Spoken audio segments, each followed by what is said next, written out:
Now, Israeli police have recommended Prime Minister Benjamin Netanyahu and his wife be charged with bribery and other offences in a corruption probe. Netanyahu says the recommendations against him have no legal basis. However, it's the third such recommendation against him in recent months. Netanyahu is accused of granting regulatory benefits to a telecommunications firm called Bezek in exchange for positive coverage from a related media company. Now, for more on this, let's bring in Shai from New York. He's the former executive director of the World Jewish Congress in America. Thanks so much for speaking to us here on TRT World. Now, there have been a number of corruption investigations into Netanyahu and his wife. Briefly, can you bring us up to speed, summarize those for us and where we stand right now? The most significant development is that a few weeks ago, the Prime Minister's wife, Sarah Netanyahu, actually went on trial in a corruption case against her specifically involving misuse of household funds to the tune of up to $100,000. I don't want to go into all the details. It involves catering costs.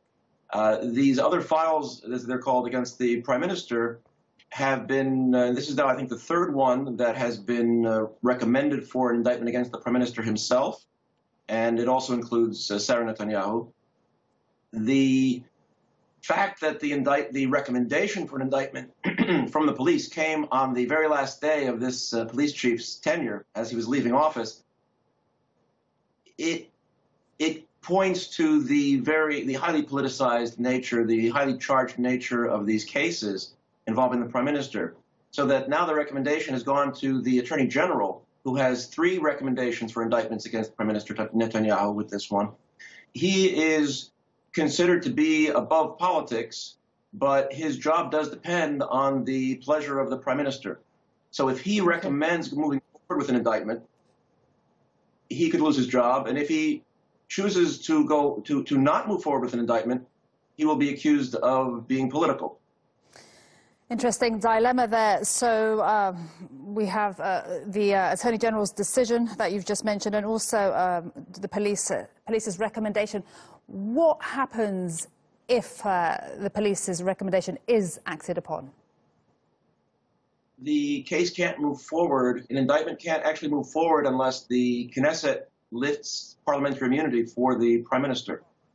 And this has happened before in the case of Ehud Olmert, who was Prime Minister. It happened in the case of President Katsav, who I think is recently released. Both men, I think, have been since released from prison. They've served their time. But the Prime Minister has a slim majority, which means that chances are, since this is not a national security-related case,